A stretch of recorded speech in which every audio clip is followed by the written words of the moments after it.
Hello दोस्तों, नमस्कार। मैं हूं सावित्री और स्वागत करती हूं आप सभी का मॉडर्न डिवाइन प्रीस्टेस के इस नए वीडियो में, जो कि हम बुक पढ़ रहे हैं। बुक का नेक्स्ट पार्ट है ये। तो अब हम शुरू करते हैं। 19 मई 1981। अवचेतन मन प्रसुप्त हो सकता है, मतलब आपका अवचेतन मन सो सकता है। हम जीवात्माओं के सामने कई प्रकार की अजीबोगरीब कहानियां आती हैं। हम आपको ऐसी बहुत सी कहानियां सुनाना चाहेंगे, लेकिन अगर सुनाने लगे तो इसमें कई किताबें भर जाएंगी।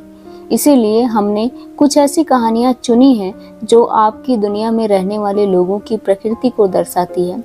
आपको ऐसे लोगों द्वारा मूर्ख बनाए जाने और उनकी पापी योजनाओं में खुद को शामिल न करने को लेकर सावधान रहना चाहिए। साथ ही इस बात का ध्यान रखिए कि पृथ्वी पर रहने वाले किसी भी व्यक्ति के प्रति आपकी अंधश्रद्धा ना हो। इन्हीं कारणों से हम चाहते हैं कि आप इनमें से कुछ सच्ची कहानियों को पढ़ें। आपको इस बात के प्रति भी जागरूक रहना चाहिए कि यदि आप सोचते हैं कि अंदर से पापी और बाहर से अच्छे दिखने के ढोंग करके आप सर्वशक्तिमान ईश्वर के साथ छल कर सकते हैं, तो ये आपकी भूल है। याद रखिए कि ईश्वर सबके प्रति न्याय करते हैं, तो फिर क्या यह अजीब नहीं कि लोग फिर भी दुष्ट रास्तों पर चलना जारी रखते हैं। हाँ, अक्सर हैरानी होती है कि मनुष्य की अंतरात्मा उसे क्यों नहीं रोकती। हम देखते हैं बहुत से दुष्ट लोग बड़े बड़े दुष्कर्म करते हैं और दुनिया को यह भरोसा दिलाते हैं कि वह बिल्कुल निर्दोष हैं। उनकी अंतरात्मा पर किसी बात का असर नहीं पड़ता। आपको जरूर हैरानी होती होगी कि ऐसा होता किस तरह है। हम समझाते हैं। जब आप मासूम बच्चे होते हैं, तब आपकी अंतरात्मा अथवा अवचेतन मन आपको मार्गदर्शन देने के लिए पूरी तरह स्वतंत्र होता है। जब आप बुरे प्रभावों के कारण अथवा किसी बुरे व्यक्ति द्वारा सिखाए जाने पर गलत कामों में लिप्त होने लगते हैं, तब आपका अवचेतन मन कठोर, निष्क्रिय होने लगता है, मौन पड़ जाता है, निद्रा में चला जाता है अथवा सुप्त हो जाता है। आपका अवचेतन मन कभी भी आपको बुरी चीजें करने की अनुमति नहीं देता, लेकिन आपका चेतन अथवा भौतिक मन आपके अवचेतन मन का अनुसरण ना करने या उसकी बात सुनने से इनकार कर देता है, बात नहीं सुनता है और आप दुष्ट रास्तों पर बढ़ते रहते हैं। आपका अवचेतन मन इसे सहन नहीं कर पाता और इसलिए यह सुप्त हो जाता है और आपके बुरे कामों अथवा बुरी आदतों में दखल नहीं देता।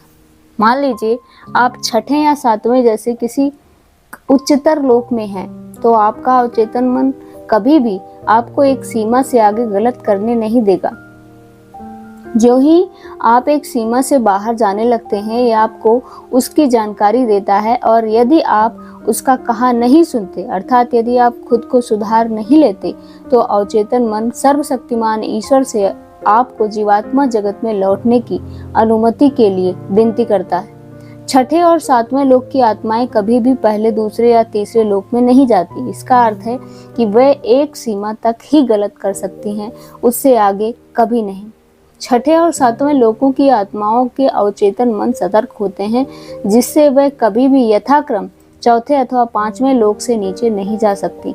छठे लोक में पैदा हुई आत्मा केवल चौथे लोक तक ही नीचे जा सकती है और सातवें लोक की आत्मा गिरकर केवल पांचवें लोक तक जा सकती है। परंतु पांचवें अथवा उससे नीचे लोकों की आत्माओं के लिए यह बहुत ही अधिक जोखिम भरा होता है, क्योंकि वे पृथ्वी पर अपने एक ही जन्म में गिरकर प्रथम लोक में जा सकती हैं। इसीलिए यह उनके लिए बहुत ही अधिक खतरनाक हो जाता है यदि वे अपने अवचेतन मन की बात ना सुने और उसे सुप्त हो जाने दें। तो पहले तो आपका अवचेतन मन आपको गलत करने से भरपूर रोकने का प्रयास करेगा, लेकिन एक सीमा के बाद यह अरुचित होकर तब तक के लिए सुप्त हो जाता है जब तक कि आप अपने दुष्ट जीवन से बाहर नहीं निकल आते। अब अगली बार कोई कुछ गलत करे तो इस पर यह कहकर हैरान होने की कोई बात नहीं है कि क्या उसके पास अंतरात्मा नहीं है। आपको जवाब मालूम होगा कि उस व्यक्ति का अवचेतन मन सोया हुआ है या निष्क्रिय है।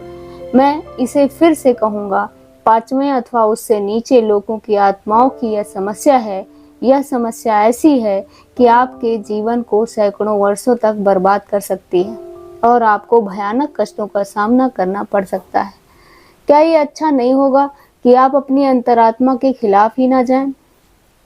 आप कह सकते हैं 2 या 3 बार तक ठीक है, लेकिन हम यह यकीन से कह सकते हैं कि वह 2 या 3 बार आपको 6 या 8 बार की ओर ले जा सकता है और इसके बाद तो बहुत देर हो जाती है। हम इस बारे में बिल्कुल स्पष्ट हैं और हम चाहते हैं कि आप भी इन चीज़ों को समझ लें, ताकि यदि आपका पतन हो भी गया तो आपको ऊपर उठाया जा सके।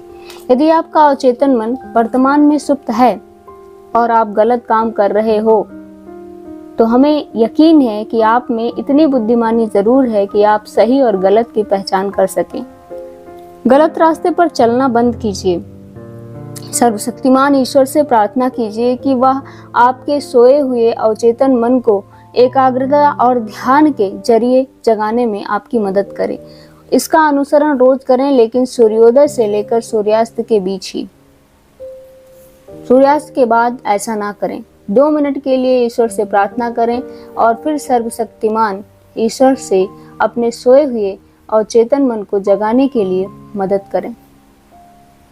हे प्रिय सर्वशक्तिमान ईश्वर, मुझे आप अपने सन्मार्ग पर ले चलो। मुझे इतनी शक्ति दो कि मैं अच्छे कर्म कर सकूं। बुरी इच्छाओं और भावनाओं को अपने मन से निकाल फेंकने में मेरी मदद करो। मुझे आप अपना ज्ञान दो।